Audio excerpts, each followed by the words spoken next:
Hello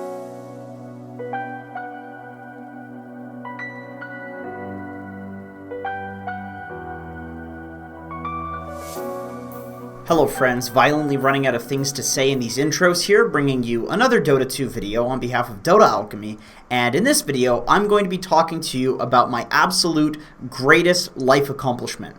So I was recently able to get 6,000 solo MMR on my Smurf by playing almost exclusively support sniper for the previous week.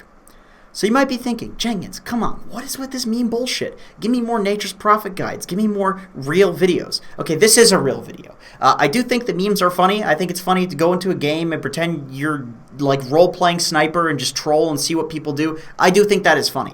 However, with that being said, there's also another reason that I wanted to do this. I wanted to prove that it doesn't matter what hero you're playing, as long as you are doing your job in the game. If you pick a hero in a role, as long as you are doing that job, it doesn't matter how you do it. As long as it's getting done, you will win Dota. So what I want to do now is cover how I play support sniper. Not necessarily because I think you should go out and play support sniper. I mean, be my guest if you want to. Is it good? The verdict is still out. You can give it a shot. But basically, I'm hoping that this is something that can be extended to if you want to play an unconventional hero in another role, you can kind of find your flow like I did for 4 role, where I'll basically play any hero like this and it will generally just be kind of good. Because if it works for sniper, chances are it'll probably work for Pudge or for Dark Willow or any of these other heroes, except with a few minor tweaks, of course. So the first thing that I do as support sniper is I buy 1 healing salve, 1 set of tangos, 1 orb of venom, and then 2 iron branches. And the reason I go for this build is because I know that the enemy 5 role is not going to have a lot of regen. 5 roles, if they're good, they're going to be pooling mid a ward, they're going to be pooling the offlaner ward, they're going to be pooling mid tangos, maybe even buy a sentry. They're not going to have an awful lot of regen. So I know if I can sit there and trade with the 5 role, no matter what hero I am, if I have more regen, generally they're not going to be able to support their carry in the lane. And then no matter what hero I am, if there are 2 of us versus 1 carry because their support has no regen, we're going to win that lane. And the Orb of Venom is just because that's going to give me a little bit more ranged harass. And then what I like to do is I've tried all of the builds on this here. I've tried going headshot. I've tried going take aim for the longer attack range. I've tried going shrapnel. I really like starting with shrapnel because what you can do is you can fight the level 1 bounties.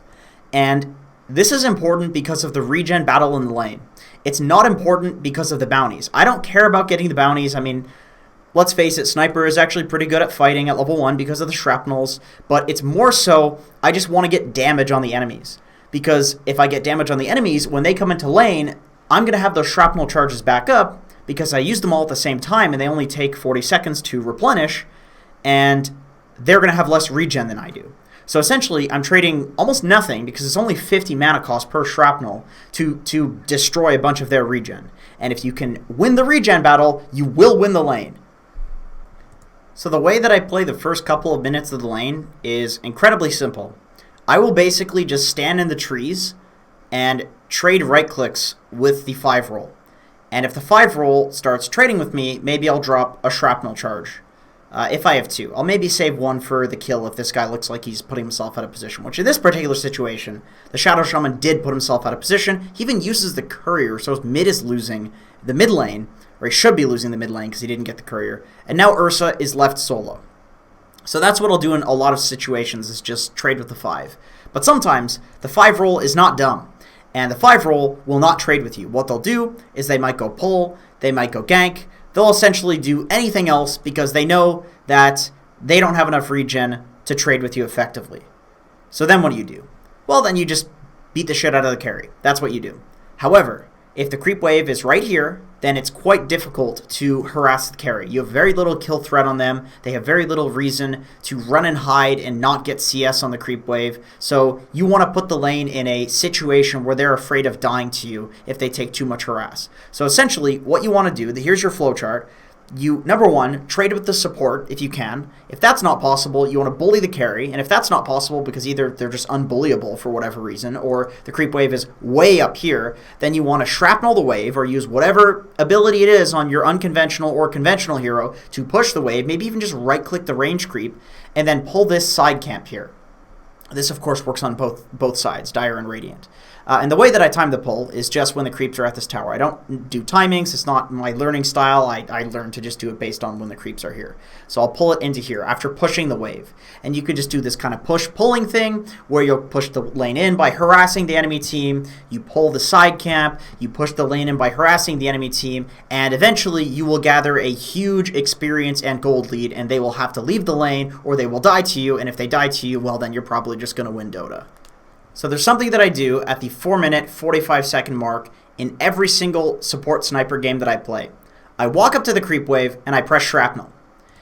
And I'm not a core, so I'm not going to get that farm. I shouldn't be getting that farm in the eyes of most cores, but it doesn't matter.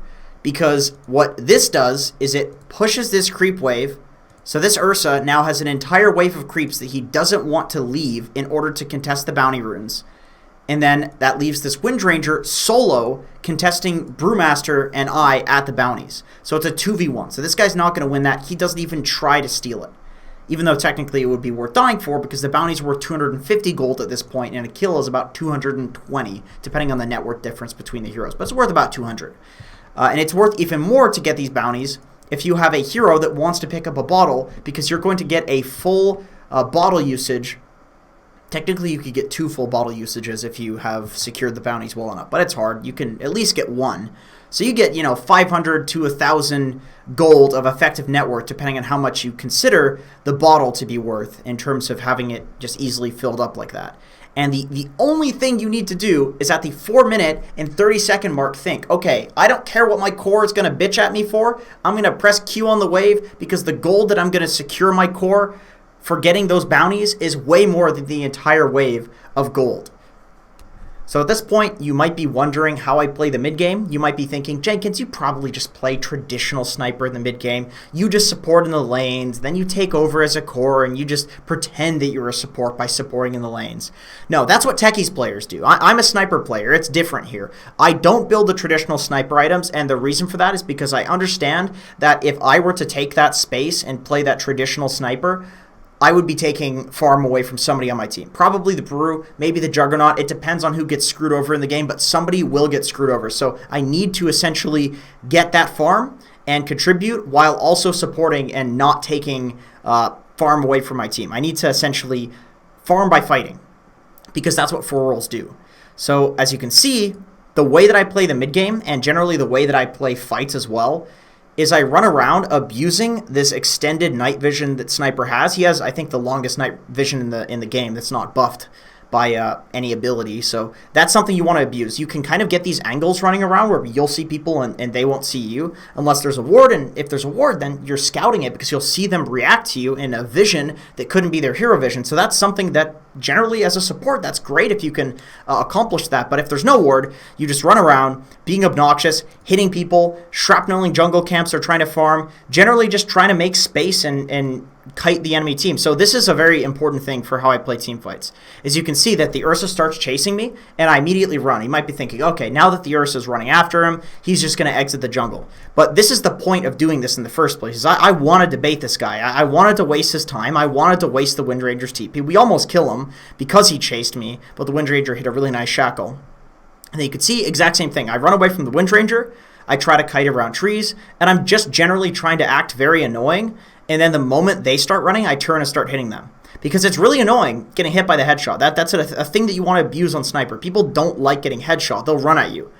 In this particular situation, the Ursa, he gets annoyed, and he runs at me.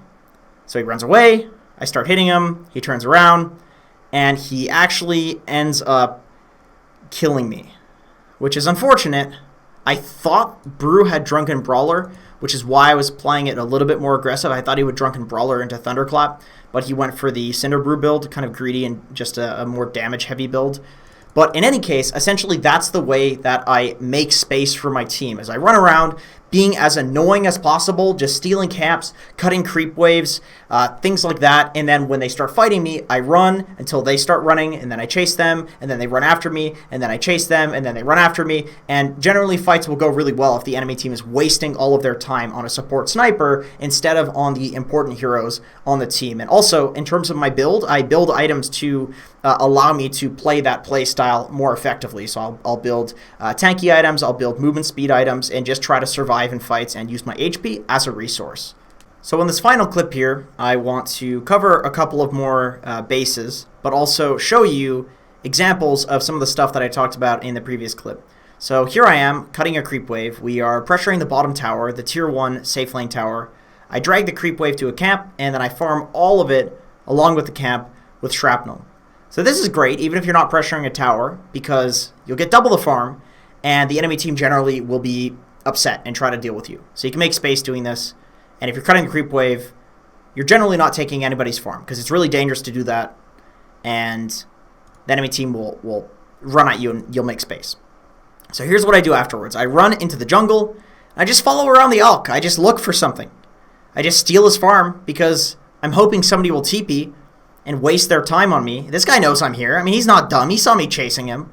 But he still farms because it's like, what do I do? There's a sniper running around stealing my XP. And because I was spam pinging that guy. I was like, yo, dude, let's kill this guy. And then he goes bot. Brew knows that he's there, so he was waiting. He has the ulti up. And we end up killing the Alchemist. So this is honestly how I play the entire game, is I just get myself into these weird engagements by stalking people and running around, being annoying. And then I get into fights, and I peep people, and just try to make space for my team. And then generally, because the enemy team makes awful choices in trying to deal with that, you just win, because the enemy team making awful choices means that you can capitalize on those mistakes. And then we get the tower. So the items that I build in order to enable this sort of playstyle is I go for Veil of Discord because it buffs all the magic damage and it makes me tanky, so when people do get on top of me, I'll be fine. I go for Atos because I know this hero lacks disable, and generally you want a 4-roll who has some sort of disable and initiation. It makes Sniper tankier. Then after that, I might consider going for a Solar Crest, Necronomicon, because it's reduced by the 25% cooldown reduction talent, maybe even a Crimson Guard. I'll honestly just build the typical 4-roll support items because they're good in any game.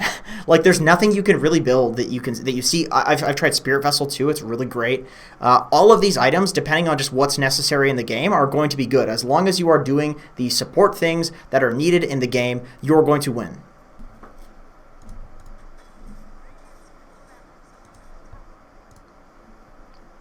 I gotta say, probably my most ridiculous gaming moment that I've had in the past year might be this moment where I blinked on an Ursa as a support sniper named I Farted 69, and then the Ursa was so terrified that he instantly blinked away. I actually can't believe my eyes, but I suppose that's just what happens when you have a lead. People are afraid even of something stupid like this. So thank you for watching the video. This is the end.